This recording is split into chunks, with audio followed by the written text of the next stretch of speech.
Let me ask you this. Who hasn't daydreamed about killing someone?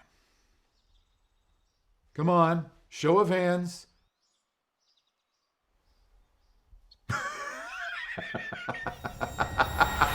Barrett's not playing to win. Why do I have to play to win? Because that's why we play games. Oh my God. We made the most badass board game ever created. Murder, bury, win, you feel me?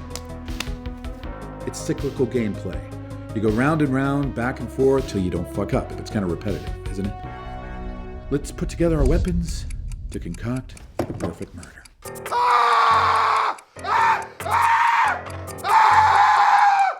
We wrote the game on murder. And we can probably win if we play our cards right. No, no, no, no!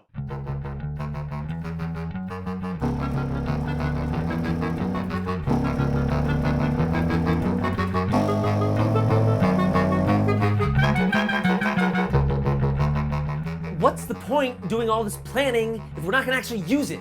That's a real person, Adam! He's not a real person anymore. You think he's got an opinion about all this? You got a take on all this? Oh, you don't? Because you're dead? He's dead, guys.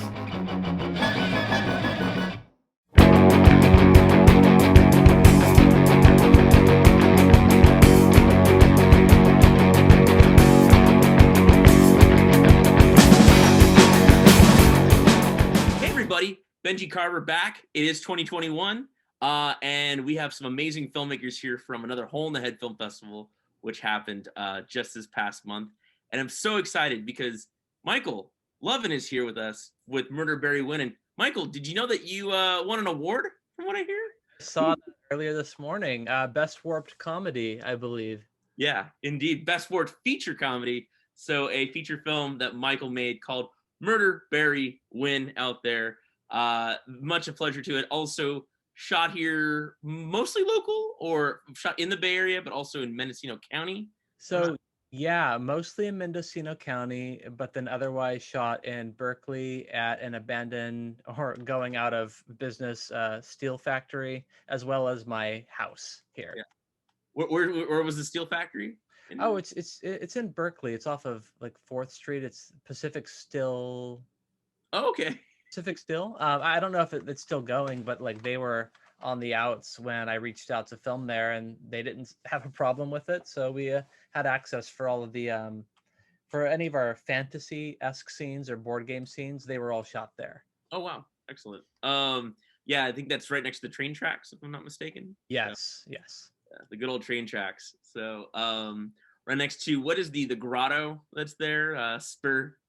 Oh, it's not in it. It's a great question. So I'm not natively from the Bay Area, so like a lot of discussion around things in the Bay, like it just completely fly over my head. Not to avoid my whole life. I do not. I still find things. I'm like, wait, that's just around the corner. Yeah.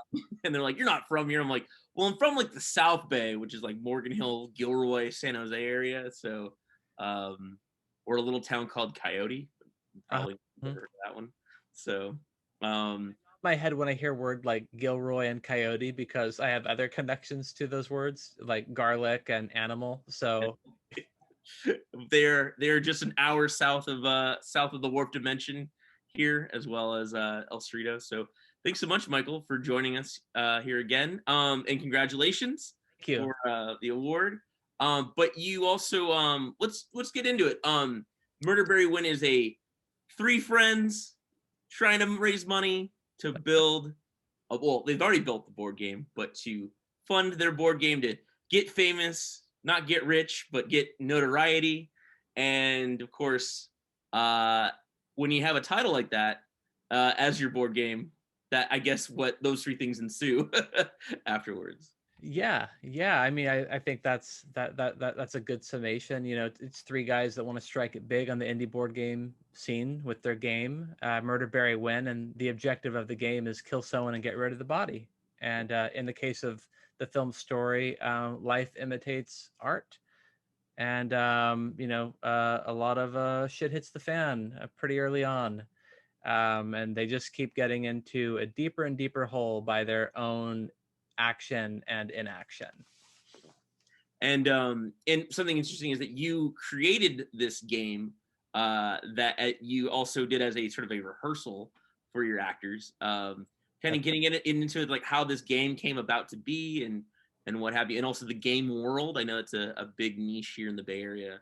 Oh yeah, yeah. So I've always been a big fan of board games, and for my work, I used to travel to like PAX East and PAX Prime, and when I'd go to these conventions, I'd bring a suitcase that was half empty because I knew I'd be picking up a lot of games and stacking them inside the suitcase and try and get it home. So I've always been like a collector of games, and I grew up playing board games, and the person with whom I co-wrote the story, we grew up together playing board games together. And when I told him the time is now, I really want to make a film, we decided pretty early on that a board game is going to be central to the plot, and having gallows humor, the concept of the board game came to us really quickly. And then from there on, I wrote the screenplay and the rules of the game side by side. And I don't recommend anyone create a board game that way, because I am not a board game designer. I wasn't thinking mechanically what's going to make for the best cohesive experience playing the game. I was thinking, oh, it'd be cool to have this in the game because this would be perfect for the plots. And so that's just, I went all in, number one priority is make a story that matters to me. And then if we get a functional game out of it, great.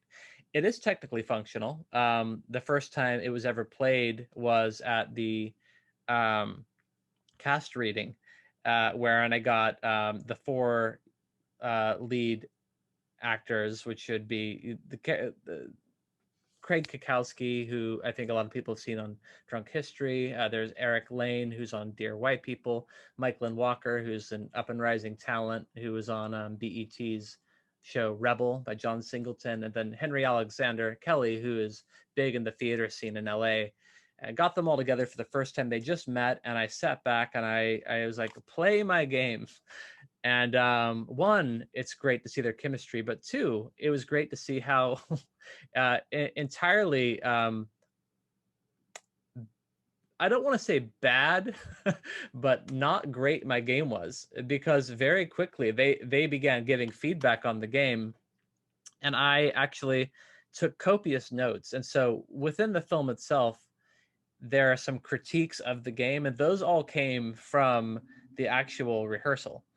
So it was another, case there of, I guess, art imitating life in that sense. So, that was the genesis of the game. And I really, worked with my actors to make sure they understood how to play it inside and out, so that, when you do see them playing it in the game or in the film, they are actually playing the game like the experts they are, because they created it. I think that's something that's very interesting, just in the sense I'm a big fan of always pre-production, rehearsal periods and stuff like that. And I think that's a very clever, if not also frustrating, but way of doing it. Did you find a lot of loopholes in your script, or is that what would be the best way to describe kind of on that? So I'd say like the script was pretty tight by then. I was rereading and rewriting the script every 2 days after I'd gotten my first draft. So essentially, this is in 2017, and in November, I had the idea that I'm definitely going to make a film by April. It's a 5-month window there. I spent all of November drafting the beats of the story with my friend John, and then all of December writing it. The first draft is ugly. I was living in the motto, like, write ugly, edit pretty. So the first draft is just like a mess, but then rewriting it and getting it tighter and tighter, I found something that was just like really tight. Not a single line was out of place. There's no fat on the script. So by the time we got to the board game, which I had not paid any attention to, I wasn't rewriting the rules of the board game. I was really focused on the screenplay. By the time we got to playing the game, it was like, well, there was a winner here, and it's definitely not the game itself. But it was improved by those game testing sessions, and then subsequently rewrote some of the rules to make it a little bit more playable on set. It's something, rewinding back a little bit, you mentioned that you gave yourself like this 5-month window. This is your first feature as well? That's right. Yeah. And so that's a really close window of time kind of for a first feature, because it's like, even myself as a filmmaker, I'm still always like, this is the one, and then it's like, we have interest for a minute, and then it's like, no, we're going back. It's like, there's always, and then it's like, no, I know a script. I write it in 3 months, or I get it done in 3 months. We'll turn around within this year, kind of thing. And so, how did you kind of come to that like window of time? It's a great question, because it's lunacy, right? Any movie's lunacy at the end of the day. So also true. Well, like I think a lot of us, we have in our hearts, like, maybe we don't have the movie, but we have the dream to make the movie, whatever that's going to be. And this movie didn't exist in October and in September. It didn't exist, but a fire lit up under my ass when my wife, who served as production manager on this film, did all the sets and the costume wardrobes and a lot of the art, she got pregnant. And we were like, not only did she get pregnant, but we found out, and we worked at the same place together, we found out we were getting laid off at the end of March. And so the confluence of these events, which were, okay, we're going to be very busy with the child, which is what we wanted, come next August. And I'm going to have a little bit of free time between at the end of March, before I really need to get a job and get some security for our life.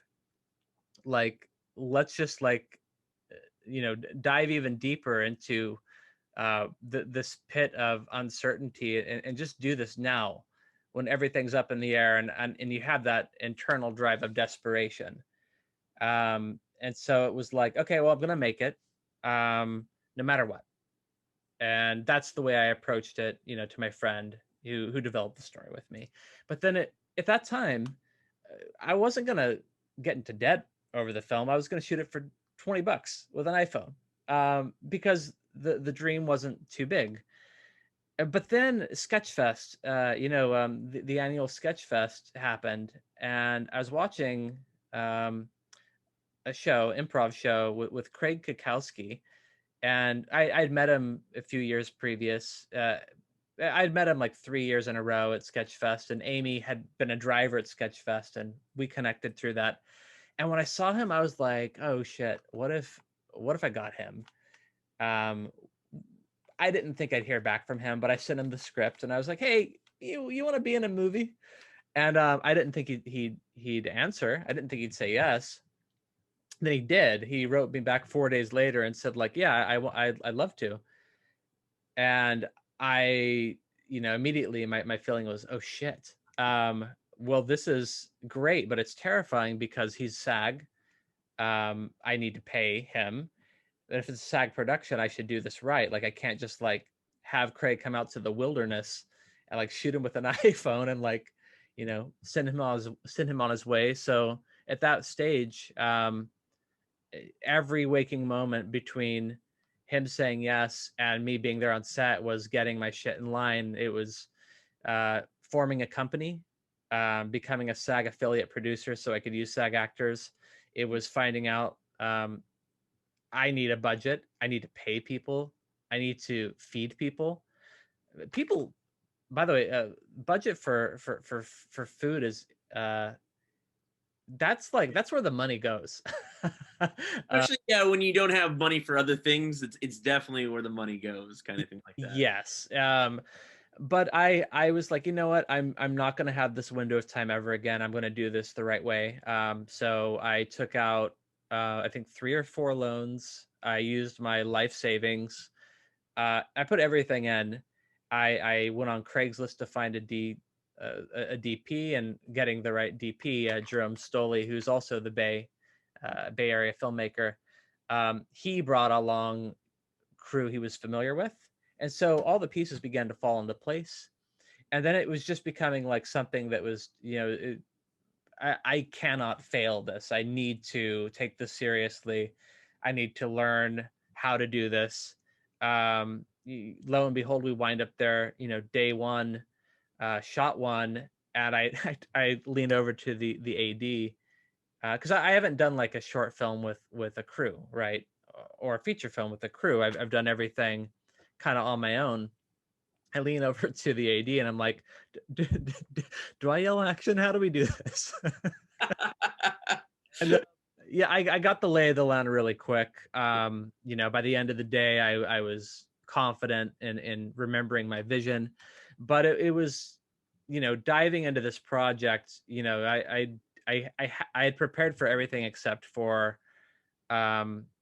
imposter syndrome, which I had in spades, but I also had Craig there in front of me, and he signed on, and I have to remind myself, like, a lot of people here are attached because I'm going to pay them, but he's attached because he liked the script. And so I know someone here, the first person I'm filming here, believes in what I'm doing, and so I don't have time to waste doubting myself.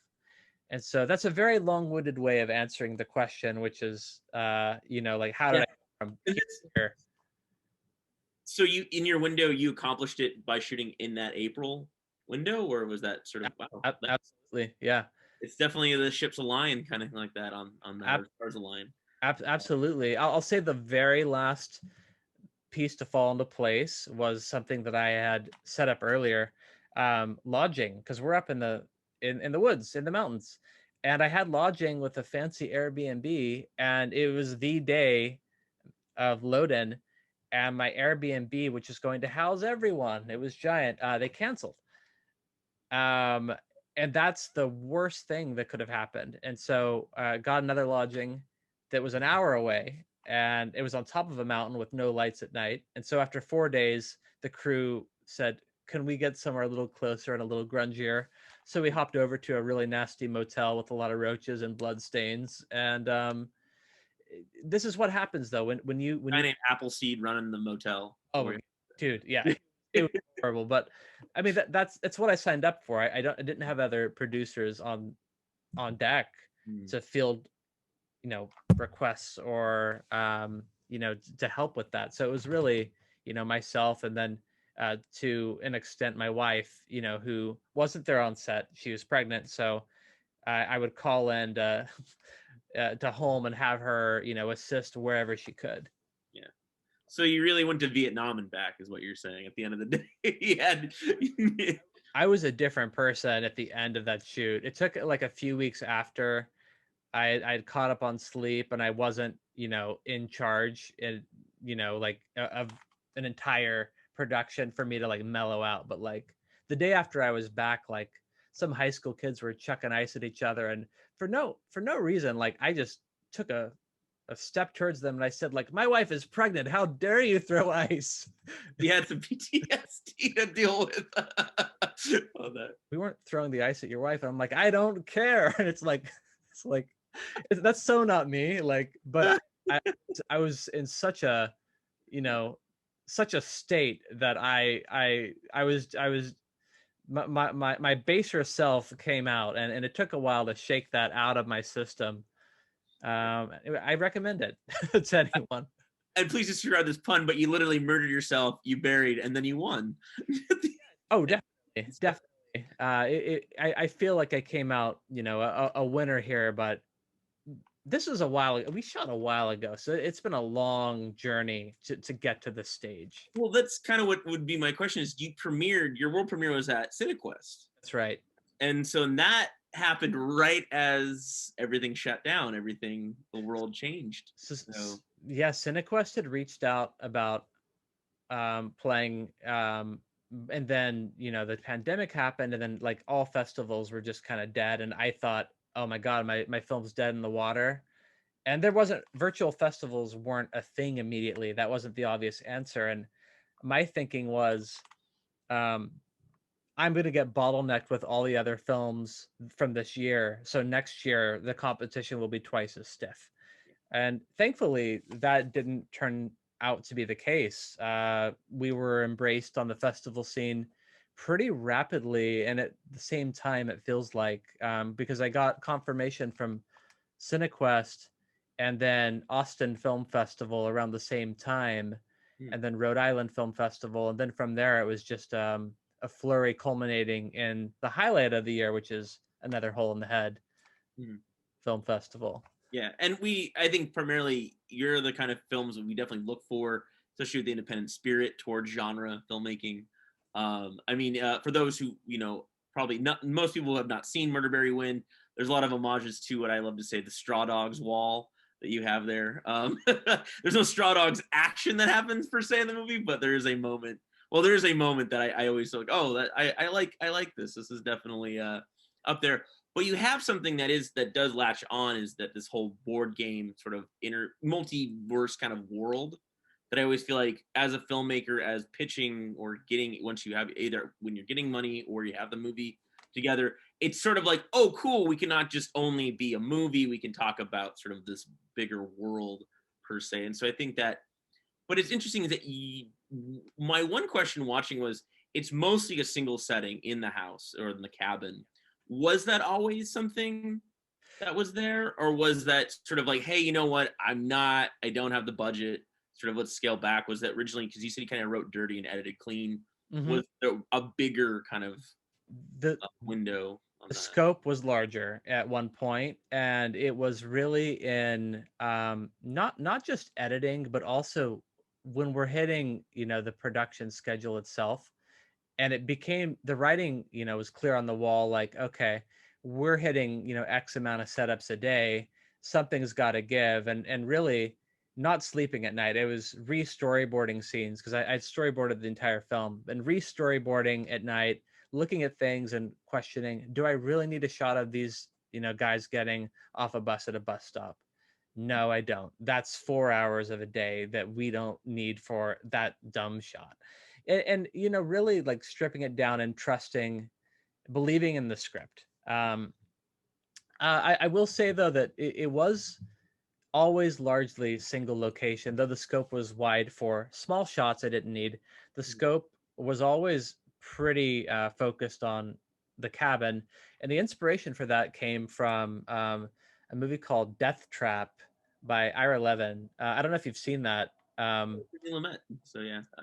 Yeah, it's so good. Christopher Reeve, Michael Caine, just at their best, and that's the film that convinced me that okay, you can do this, you can do single location, but you got to make sure every fucking line makes sense, and it's adding to the story, and it keeps moving along. And that is I love Straw Dogs, but the inspiration for the murder wall came specifically from Death Trap, because that production design is all murder weapons along the back wall, and they never really. I kept waiting for it to get used in that film, and I think it's a perfect film, but it never gets used, and I was like, oh, okay, bingo, and that was the genesis of like how the end of the first act catalyst happens is a result of getting a little too close to the production design. Yeah, no, I think that's something that you definitely mentioned. I know that you were kind of, and all filmmakers definitely fear it when another movie comes out that has something similar to it. And I remember you mentioned that during the festival, which of course, yeah. Sitting in the theater watching the trailer for first Game Night, and I was like, oh no. And then Knives Out, oh no. Like, and thankfully, and all of these productions seem to have been influenced by Death Trap, but thankfully nothing alike. Oh, and Ready or Not, that was the third one, which I loved all three of those films, but like I was panicking a little bit. Yeah. I mean, not to pander towards you, but I definitely think there's something there about the quality of your film, about kind of the desperation more of these characters, because everyone else in those other films are all, for the exception of Ana de Armas and Knives Out, are all people of money, of power. Well, and then also Samara Weaving's character, I guess, in Ready or Not. Right. But I think it's something is that your characters are far more desperate than I think any of these other, because Game Night's like suburban parents, Right. suburban couples. It's like people all have some sort of thing of like they've kind of settled into their life, and then something kind of sparks it, or something like that. With your characters, it's almost like, hey, like I don't have anything, and then it's like I'm on the brink already, and then I'm further down the hole already, kind of thing. So I think that makes me always more excited in a movie when, I think James Toback said, I don't like movies where ordinary people are in extraordinary situations. I like extraordinary people or people that are desperate in terrible situations, because it just furthers the alignment of like how far can we go down to everyone just being terrible kind of thing. Yeah, I really appreciate your saying that. And you're right that they are different and very, at least from every board game centric film that's been released, like Clue, even, like this is different in that it is about three guys that want something that's bigger than what they have. Life hasn't given them what they feel like they've deserved, what they've worked hard to get, and those are my favorite films. Honestly, films where you're really putting people like between a rock and a hard place. The only way out is through, but what does it mean to get through? It means like a lot of bad shit's gonna happen. Well, and not to, again, where we're at right now, but also of the three, you have two actors of color, you have two black actors as well, and the other characters in these other game films, it's all predominantly, again, upper middle class white Yeah. white people as well. So I think it's, again, I think that there's something that's added there to the desperation of that, and I think, I don't know, was that a decision? Because your one character definitely mentions it, kind of that catalyst to it with Craig's big moment kind of thing, but. Well, it's as the themes of the film became clearer, ultimately these are characters, but they also represent ideas, and the idea of this film is, what does it mean to win if others have to lose? Well, what systems do people win and people lose? Well, capitalism and a lot of social systems and environments in which I grew up. And as those themes became clear, it didn't. I knew I wanted to cast people of color to more accurately reflect my reality, and mapping, specifically, I wasn't certain who would be where the people of color would be in terms of which character, but I think we landed on like the appropriate casting for the appropriate story. And once I cast, I actually wrote in some new lines and wove in the theme a little bit deeper. It's at some point when there was no money, I was going to play the lead Chris, and John, my friend, he's half Korean, half Caucasian. He was going to play Adam, and my wife was going to play Barry. Oh wow! So it would be a very very different thing. And were that the case, there would have been themes of misogyny in there to explore, but ultimately didn't go that route. And I think we settled on, no, didn't settle. We ended up casting, people that reflect the reality in which I live, and which it makes sense why it's connecting with different people on the festival scene. People identify with these characters. And so that again gets me into casting your three main actors Yeah. you have there. Again, I think when we were at the festival, we mentioned that sort of Henry was sort of like, you just happened to run into him, but you've known the other two cast members before. Can you kind of break down into So Eric, who plays Adam, Eric and I went to college together, and he's just a delightful person. He always plays like the nice goof, and I was like, no, dude, you need to play a sociopath. So it was an easy sell. I sent him the script, and he really liked the role because it was so different for him, and he was in. Michael was the hardest piece of the puzzle to fit in. I actually didn't know him. And I was having trouble casting him. And, as the lead, Chris, you really need to have a really diverse range and the comedic chops to pull off the role that he does. And there's some twists and turns that are hard to play if you're not very versatile or experienced in acting. He was a recommendation by a casting friend from college, and he was the first one she recommended to me, and he was like, I watched him on Rebel, got him on the phone, talked to him a few minutes, and I knew, like, yeah, this is the guy. Henry Alexander Kelly, who plays Barry, he was a backstage audition, Yeah. and he's just, I didn't really have a vision of who Barry could be until I saw his audition, and I couldn't unsee it. Like, I watched it, I was gonna look at the next one. I was like, no, I want to watch him again.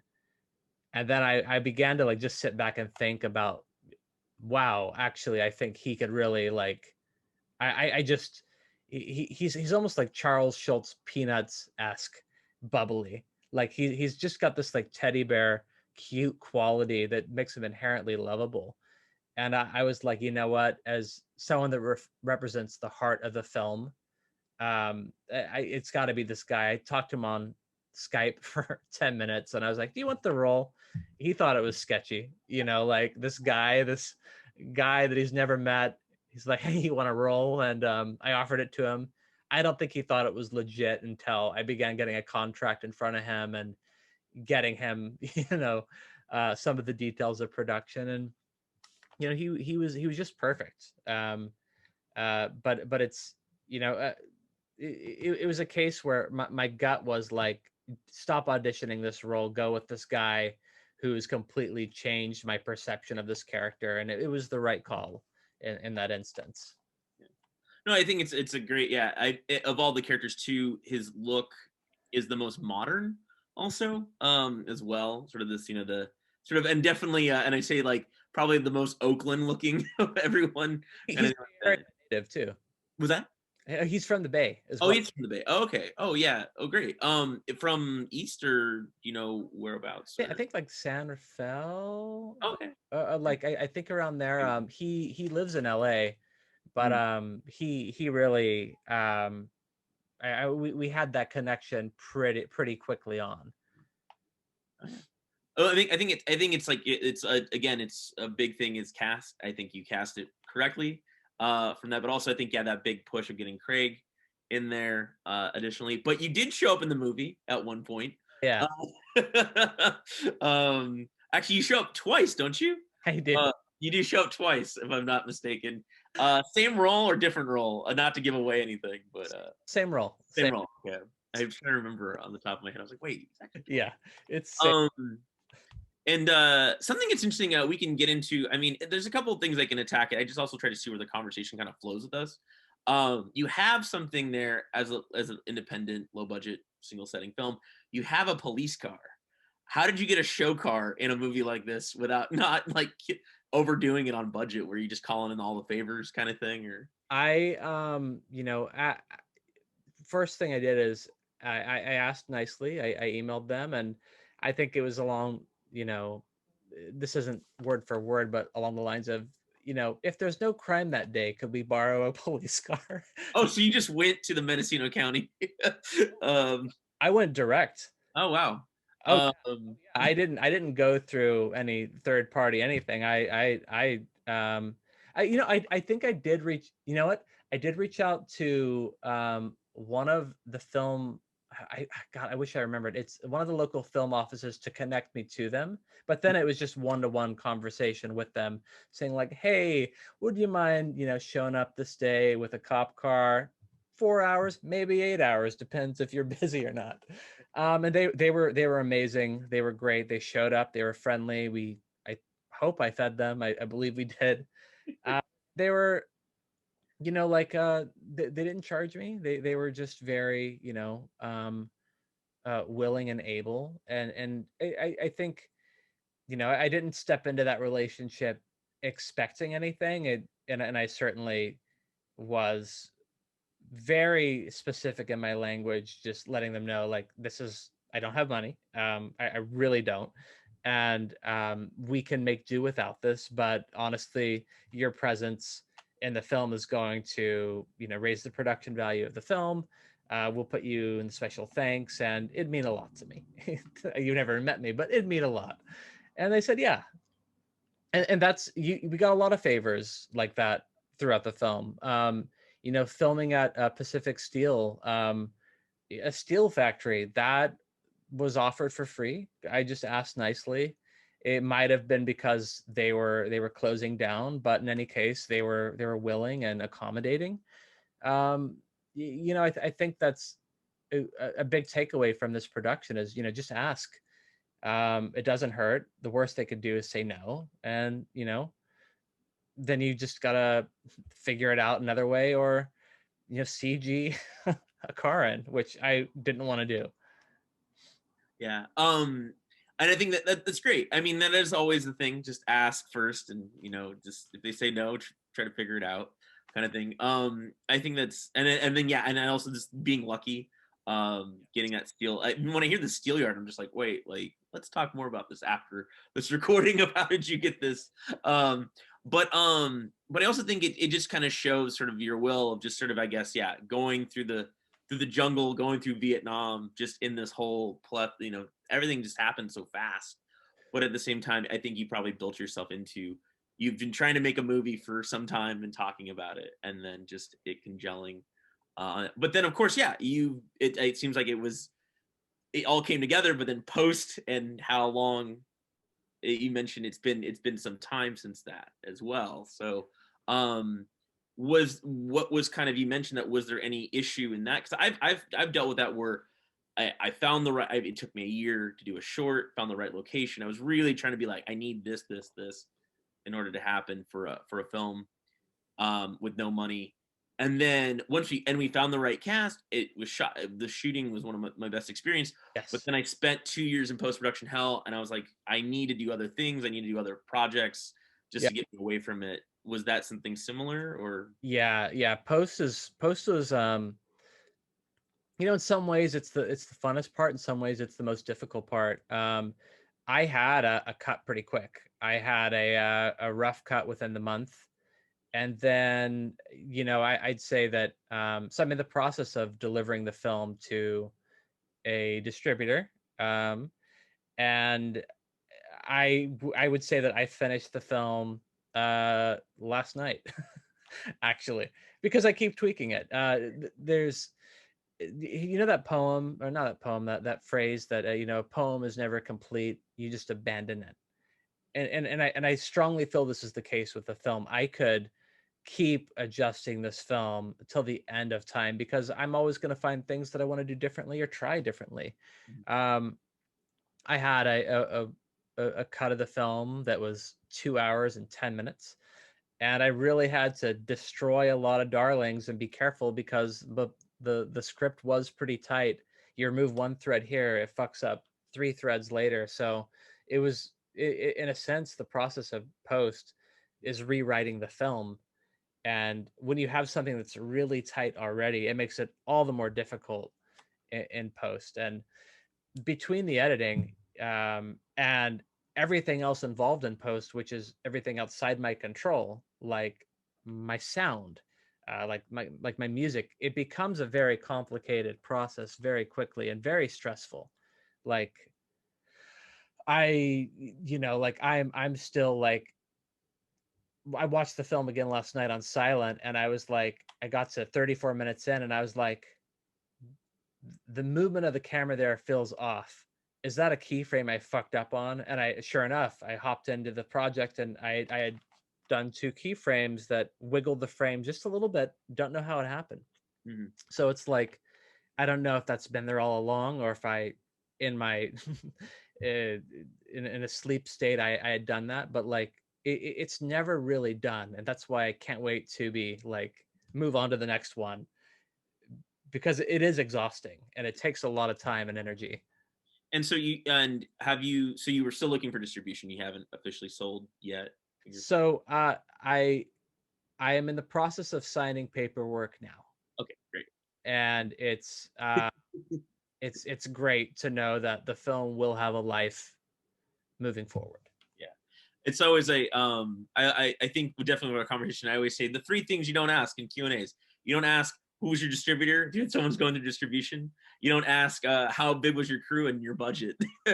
Those are always the three things I always tell people. Answer 2 out of 3 of those. Yeah, what was that? I will answer 2 out of 3 of those. I think Oh, yeah. like I'm completely open about the process. And if I can, so you don't have to ask, I'll tell you the answer to the other 2 questions. The Oh yeah. crew, including myself, was 10. And then a lot more if you count in like post and musicians. And budget was 80,000. Okay. Yeah.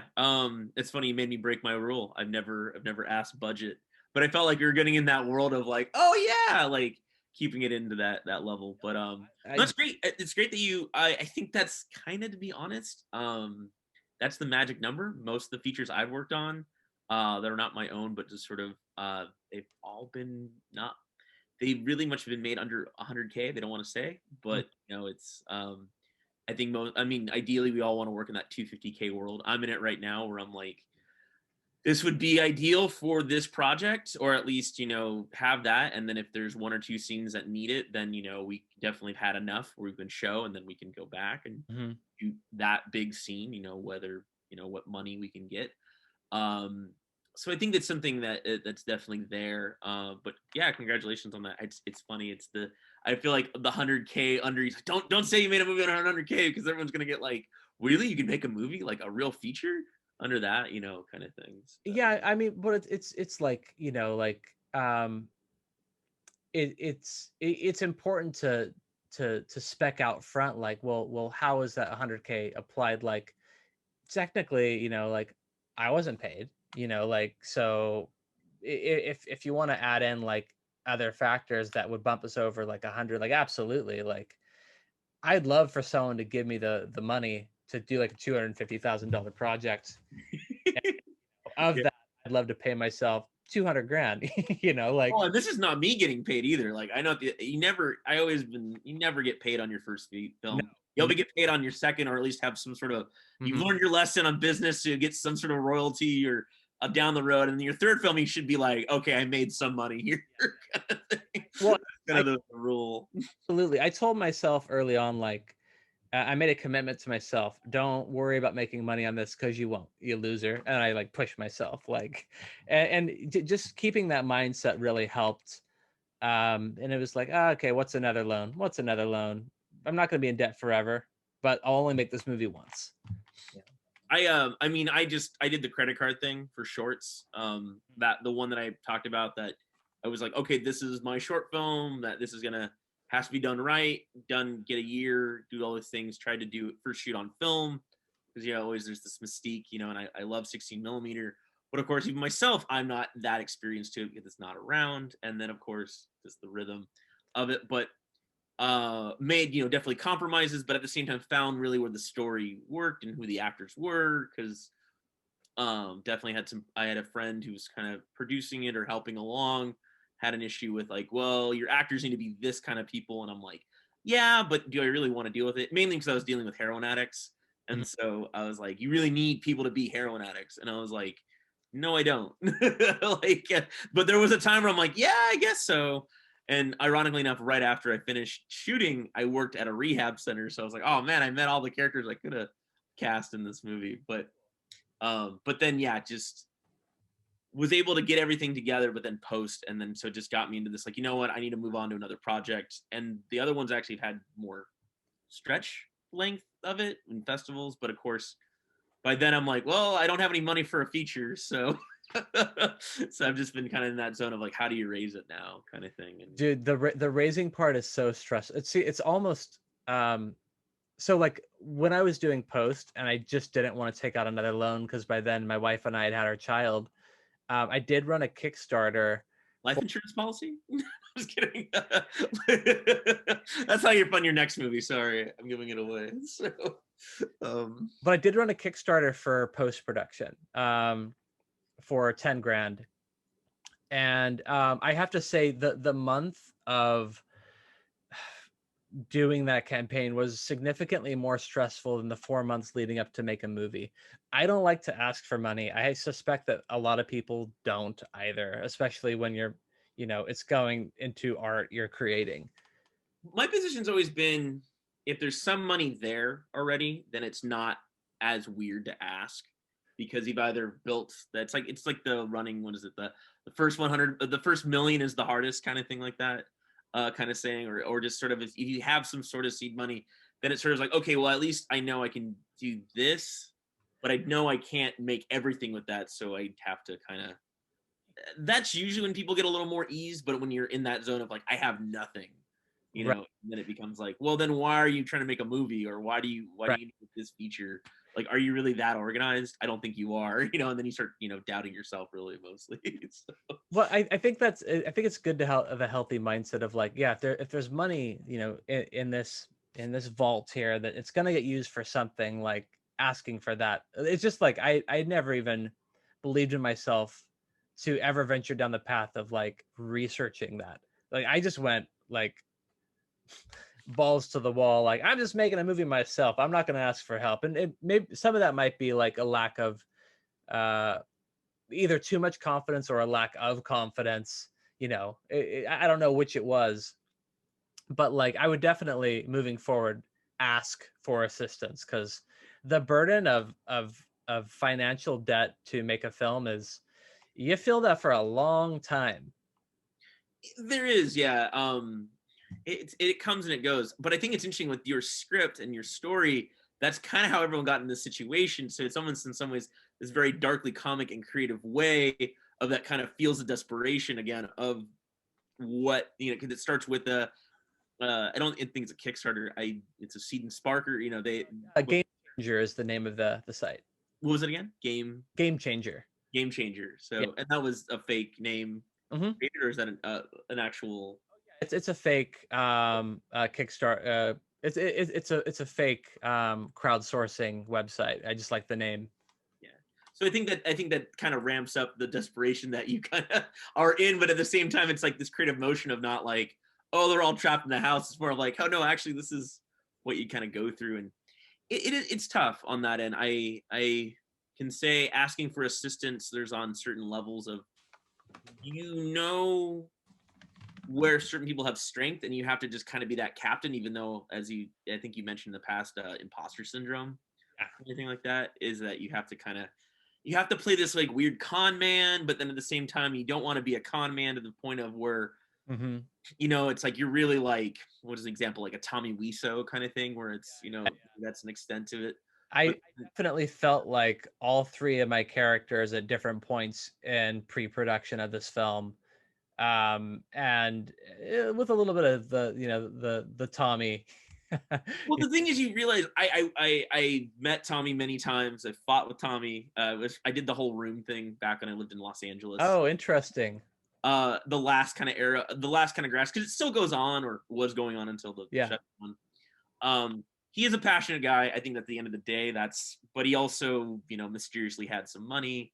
But at the same time, it's like this sleazy con man kind of thing, where you don't want to come off as, because we all have a little bit of Tommy in us, kind of thing like that. That's what I think we identify with. And he's kind of, like, in whatever story he wants to tell you, he's kind of the American dream in a whole, if you think about it. Like, he's the most modern version of the American dream, sort of like. The story is fascinating. He is the American dream, for better and for worse. And like it's like, you know what? He executed his vision. I was living in LA when I saw that fucking billboard every day. Yeah. And that's how that film got on my mind. Like, what is the room? What is the room? That's how I found out about it. It worked. He knew what he found a very interesting way into the psyches of everyone. And now Either that's the other thing too. He just has, like, he was like, okay, it's this now. Like, it's how that script even was made.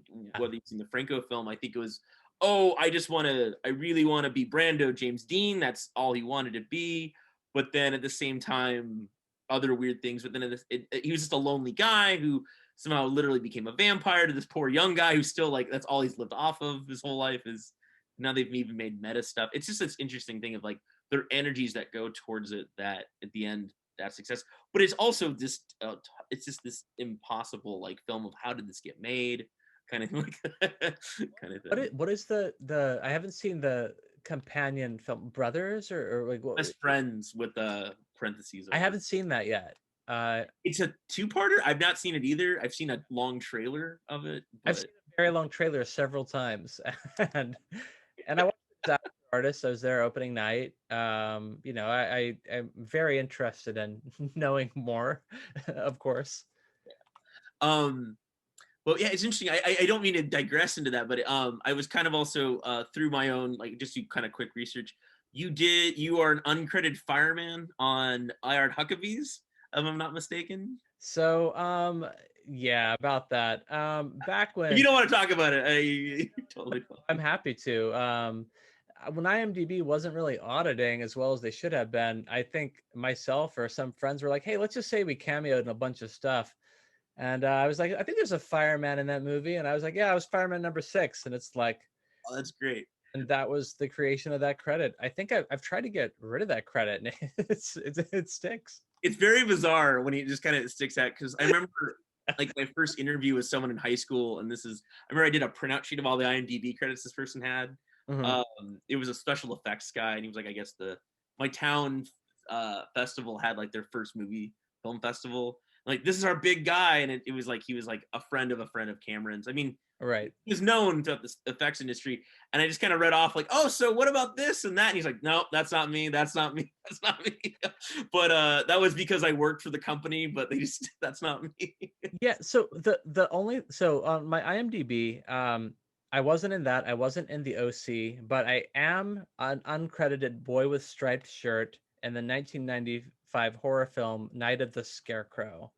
Not this guy. Okay. Jeff Burr, who did Texas Chainsaw Massacre 2, I believe. Three, right? Yeah, Leatherface. Yes, that's right. And it was just the small production filming in my hometown. And my mom knew I really wanted to be in the movies, and she, you know, got me out there that day. And I was the most inquisitive kid there, asking the producers everything, and they were giving me everything I wanted to know.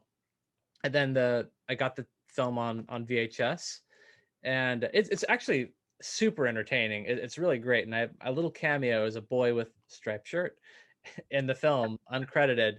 I was so proud of that credit. That's what started my IMDb. I don't know why they would make an account for an uncredited boy in striped shirt, but that's how my career in the film industry began. Oh, that's great. Where are you from originally then? So I grew up in Hanford, California. Have you ever driven from here to LA down the 5? Mm-hmm. Oh yeah, definitely. You know the part that smells? Oh yeah, Coalinga. Oh yeah, right around there. You know the Harris Ranch exit? Oh, Tajon and Yeah, you drive down there to Hanford. I'm like 20, 30 minutes down that road, and that's where I grew up. And small, you know, farming town, super conservative. Had to like do a lot of unlearning of like just the way I thought about, you know, a lot of things. And I have no reason to ever go back there except my mom. I got her out, you know, last year. And I don't know that I'll be going back except, you know, for the ice cream, which is really good there. Yeah. And so how did you find yourself in the Bay Area then? So it's yeah, it's wild story. John, you know, who I grew up with in Hanford, he lived here, and I wanted to live close to my friends after, like, from my hometown. I moved to LA. I went to UCLA for theater, and then from LA, I lived in LA 6 years. I moved to Japan, where I taught English for 5 years, and then my last year there I got into doing freelance freelance cinematography, freelance, you know, videography, and did a little there's a crowdsourced film called Japan in a Day that was produced by Ridley Scott, and I did some work for that kind of got the film bug again, and I came back to America when one of my friends from college was directing a film and asked me to star in it, and so I moved back for the film and decided I didn't want to live in LA again. I wanted to do film somewhere else, and came up here where my friend was and thought I'd get inspiration talking and hanging out with him. And then I met my wife, who's also, tangentially related in film. She had just worked on a film and starred in a film that was about to get on the indie festival circuit. That's Felt there, which played at Fantastic Fest like 5-6 years ago. And through Fest, I've always wanted to have something play there, or at least at Fantastic Fest. Yeah, so it's... yeah, man, it's a wonderful festival. I was actually, what really kickstarted this film's production was going to Fantastic Fest in 2017, just on my own. I went there. I was like, I want to get inspired enough to make film. And sure enough, like I did. I came out there wanting to make a movie. And then by November, that was like end of September, early October. And then within a month, I was planning the film. So that's really where it did begin. It's a wonderful festival. Yeah, I've been a fan. I think it also ties in a lot because they're not just only movies, but they do video games as well. So that ties in. I mean, you got very close. Austin Fest is right next door at later. So, that's an amazing festival. I mean, there's 3 great film festivals that exist in Austin, and it's almost year round. You got South by and so Fantastic Fest was definitely, as I was doing film journalism in my younger age and also trying to make movies, or at least attempt to it, I was just brought back to that festival as like, this is, and it's also the thing the closest in what Hole in the Head is. I think they are a little bit more of a, because they're Alamo Drafthouse run, they're a little bit more corporate, or I don't know, they're like the fun corporate at the end of the day. We'll see how they exist. They're super fun. I always thought of Another Hole in the Head as like the West Coast version of Fantastic Fest. So like in my heart, like this was just like another genre festival that like I could rely on to have like the type of audiences I want to connect with. Like I definitely, like I've been to a lot of festivals watching Amy's film, and they're all great. There's something unique about every festival I've been to, but there's something about genre. You're very kind to all festivals. Yeah. So. I love it. And I was introduced to the idea of this festival through Jorge Torres, who I know and Amy knows. Oh, okay. He was one of the cameramen for her film Felt, and he shot some Modest Mouse music videos, and Amy did the costumes for a few of them, and I helped with the art direction in a few of them. Oh wow! So it's small. This is very small because Jorge, I didn't know much of his work, but I knew of the revisionist stuff that he'd been doing. And then, fortunately, last year he came to Another Hole in the Head. We showed Friday the 13th on Friday the 13th. Yeah, that's a great fan cut. It's so good. Have you seen the Death Wish cut? Oh yeah, man, RoboCop. Wonderful. Oh wow, no, I mean that's been one of my absolute pleasures with programming and just getting his work, because we've done like the Warped Dimension Halloween Fest with the 3 revisions. I mean, he's a character. I really enjoy it. And he's a really lovely human being. And actually, like Amy and I stayed at his apartment in New York when we went there for the New York premiere for a film. Like I haven't seen him in a few years, but when I found out we were both in Another Hole in the Head, I texted him, and we got on the phone for a few minutes, and we're like, oh, awesome, we're finally showing in the same place. In the Warped Dimension, this online world we've created. It's the best place to connect to other weird people. Yeah, no, it's been, that's so cool that like that's how small this world has been on that end. I mean, and Night of the Rumpus is also just this and weird. I haven't seen it yet. What, you haven't seen it, or you have? Watched the trailer a bunch. I'm obsessed with it. I recognize some faces in there because I've been down and it was shot in Georgia. Athens, Georgia. Yeah. Georgia, yeah, where one of the music videos was shot. So I definitely want to check it out.